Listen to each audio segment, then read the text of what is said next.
Classic novels adapted for MI Radio. Hear them every day with Jessica Dada. Bookshelf. Hello and welcome to Bookshelf with me, Jessica Dada. For our story today, we have picked A Tripping Tongue by Anton Chekhov. As the title suggests, the story is about a woman who has, to put it indelicately, verbal diarrhea by Anton Chekhov. I hope you like it.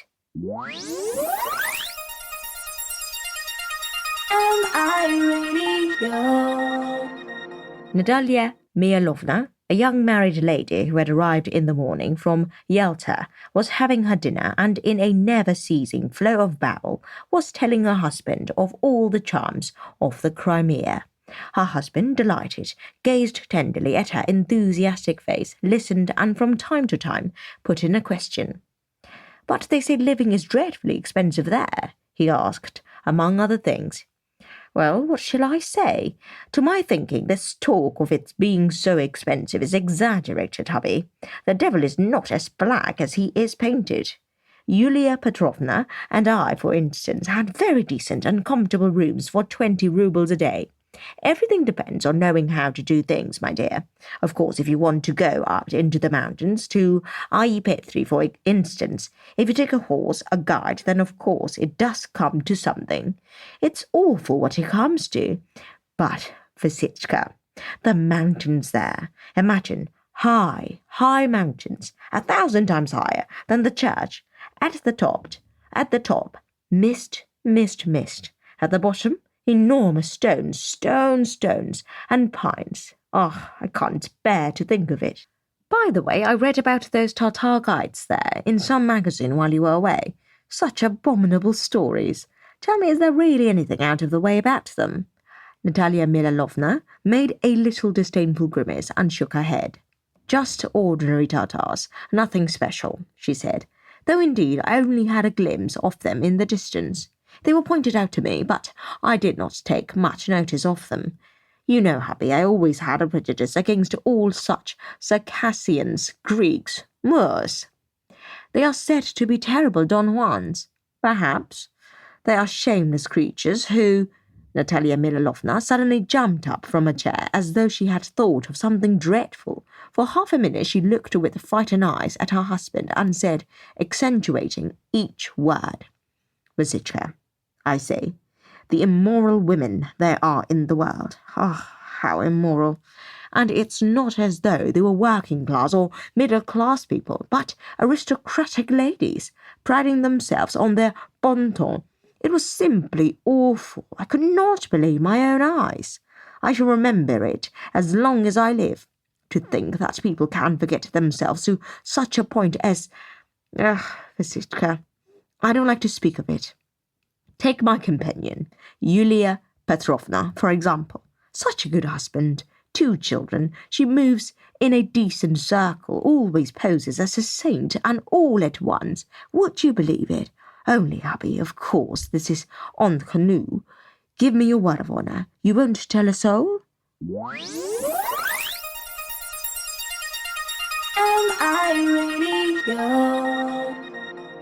So Natalia is about to tell her husband a little secret.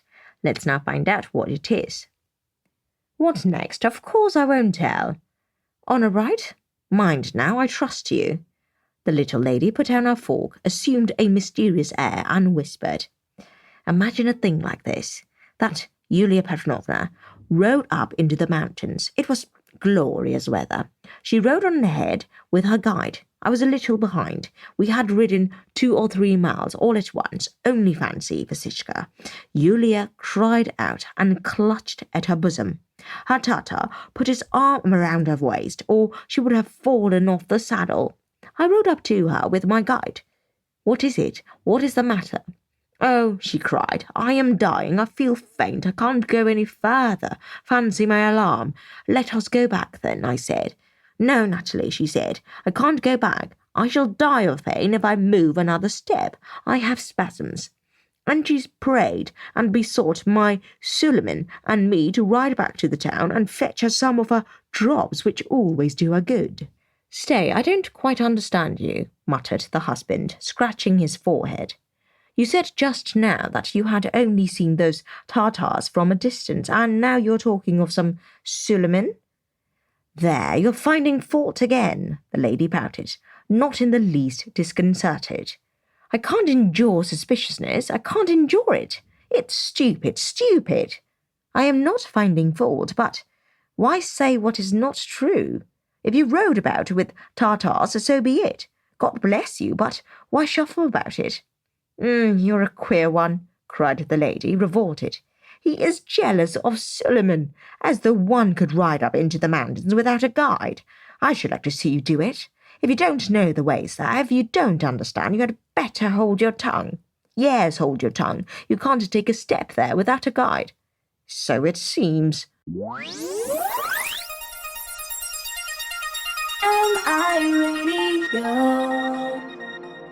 None of your silly grins, if you please. I am not a Yulia. I don't justify her, but though I don't pose as a saint, I don't forget myself to that degree.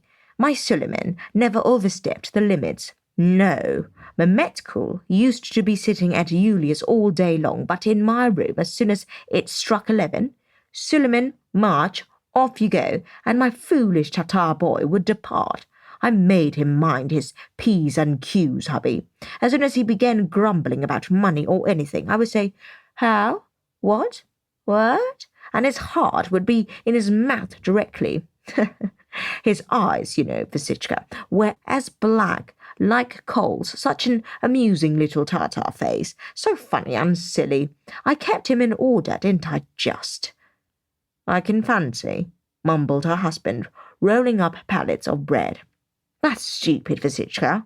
I know what is in your mind.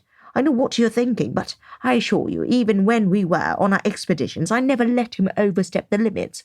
For instance, if we rode to the mountains or to the Ujansul waterfall, I would always say to him, Suleiman, ride behind, do you hear? And he always rode behind, poor boy, even at the most dramatic moments, I would say to him, still, you must not forget that you are only a Tartar and I am the wife of a civil councillor.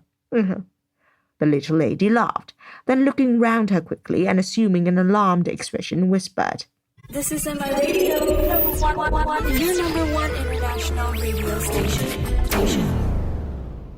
But Yulia, oh, that Yulia.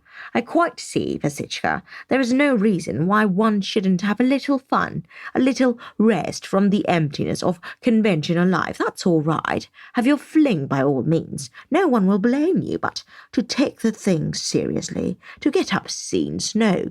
Say what you like. I cannot understand that. Just fancy. She was jealous. Wasn't that silly? One day Mehmetkul, her grand passion, came to see her. She was not at home. Well, I asked him into my room. There was conversation, one thing and another. They're awfully amusing, you know. The evening passed without our noticing it. All at once, Yulia rushed in. She flew at me and at Mehmetkul. Made such a scene. Fear. I can't understand that sort of thing, Vasichka. Vasichka cleared his throat, frowned and walked up and down the room. You had a gay time there, I must say, he growled with a disdainful smile. How stupid that is, cried Natalia Mihalovna, offended. I know what you're thinking about. You always have such horrid ideas. I won't tell you anything. No, I won't. The lady pouted and said no more. End of A Tripping Tongue by Anton Chekhov. Bye for now. MI Radio.